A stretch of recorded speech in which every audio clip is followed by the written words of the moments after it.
Prostatos vėžių sergantis vyrai Šiauliuose pasibaisėję. Norėdami pakliūti pas urologą, jie priversti nuo 5 ryto budėti prie registratūros, kad gautų talonėlį.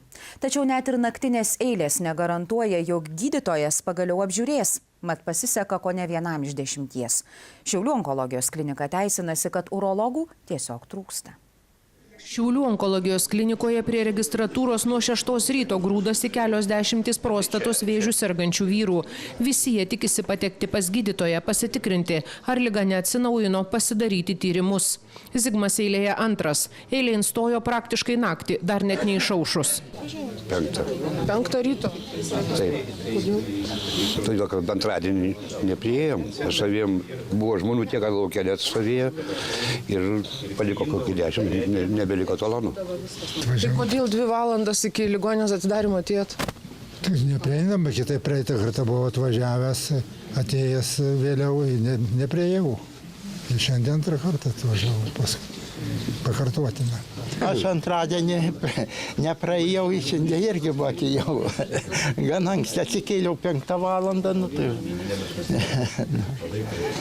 Dar negarantuos, kad praeisi šiandien. Kelintas stovit? O, čia koks 20 patės. Prie langelio talonų pas gydytoją stovi tie, kas dar paeina. Silpnesnieji talono laukia namie. Dėl tėvuko stovit? Kiek tėvukui metų? 83. Ir sakėt, nesitikit priregistruoti atsistojęs beveik 30. Tai kaip tėvukui bus su sveikata? O ką man pasakyti tam tėvukui parvažiavus, ką pasakyti? Tai čia juokauja žmonės, kad kol nusiregistruos, kažin ar sulauksiu, sako. Ar išveš iš čia su grabu. Telefonu ir internetu pasak ligonių pas gydytoją neregistruojama. Sergantiems lieka viena išeitis – tik stotis į gyvą eilę ir grūstis joje. O talonų pas gydytoją būna tik 2 kartus per mėnesį ir tai tik maždaug po 10. Šeiminiai ligonių. Onkologijos klinika teisinasi, trūksta gydytojų.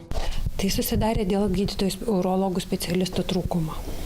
Kas nutiko gydytojams urologams? Gydytojas, kuris dirbo už 1 etatą, šiuo metu yra ilgalaikiam nedarbingume ir likę gydytojai nesugeba padengti to krūvio. Žmonės pikti. Kelias valandas nuo paryčių prastovėję eilėje, sako, sugalvoja, kaip spręsti problemas. Tai girdžiam, nieko negalim padaryti. Mano požiūriu galima padaryti. Daleiskim tokią eilę. Gerai, sako gydytojas, tegu jam 3 moka. Šeštadienį, sekmadienį tegu padirba. 3 mokėkit. O kodėl taip nemokėti jam? Tai jisai bus suinteresuotas padirbti. Pasitobulinti, pas estus. Ten jie yra nuėję siaubingai toli nuo mūsų. Kuom? Viskom medicinoj. Absoliučiai. Ir gydytojų atlyginimais, ir visa tvarka. Onkologijos klinikos laikinoji vadovė teisinasi, esą nieko negalinti padaryti.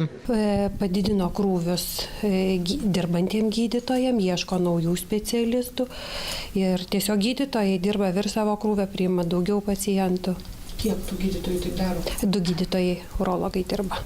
Kiek tiems gydytojams įmanoma nuo to papildomo krūvio pridėti? Kaip kasdieną po paima, sakykime, nežinau, gal po kokius 4 ligonius papildomai, negu jam priklauso. Dirba ne iki 6, dirba iki 7, iki pusės 8. O štai vaizdas po 5 minučių nuo registratūros atidarymo. Laisvi keli talonėliai ištirpo, kaip sakoma, ore. Jų negavę ligoniai eina lauk. 7. Ar gavot taloną? Ne. Matai, kad ateit balandžio 18, vėl 15. Ateit balandžio 18, vėl pastovėti eilėj? Taip. Nedavė niekas. Nebėra, baigės taloną, kitą mėnesį.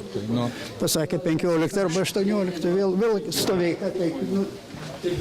Naujasis sveikatos ministras sako apie tragišką situaciją su vėžininkais neprasibraunančiais iki gydytojų Šiauliuose nežinojęs, o išgirdęs pasiūlė greičiausią sprendimą. Kol kas mes neturime jokių signalų, kad Šiaulių ligoninė informuotų ministeriją apie tai, kad jie neturi gydytojų. Jeigu jie jų neturės, tai mes tada svarstysim ir aišku kiekvienas pacientas bus perkeliamas ir jiems suteikiamos paslaugos kitose mūsų gydymo įstaigose, universiteto klinikose ir taip pat kitos apskričių ligoninėse. Sergantys vyrai sako, kad tą galimybę ir be ministro patarimo žinantys, tik tai menka paguoda. Yra problemų Vilnių važiuoti. Be abejo, jūs patys suprantate. Kokios? Tai gali vieno karto neužtekti, kur apsigyventi ir taip toliau. Šiaulių onkologija kai kuriuos ligonius išsitirti, ar vėžys neatsinaujino, siunčia pas šeimos gydytoją. Tačiau čia pat pripažįsta, kad ir ten laimė nusišypsos retam. Taip patariu pas šeimos gydytoją, tai visiškai yra tas pats ir jeigu tas kraujo tyrimas normalus ir žmogus tik yra ilgalaikio siekimui, tai šito ir užtenka. Tai kodėl jie ten eina? Todėl, kad šeimos gydytojai taip pat taupo savo pinigus, tyrimai yra pakankamai brangus ir jis yra, visi stengiamės taupyti. Šiaulių onkologai sako, kad ir patys jaučiasi kalti prieš pacientus. Ką gali padaryti, tai jaunus urologus atvilioti dirbti į Šiaulius. Tačiau tai bus ne šiemet.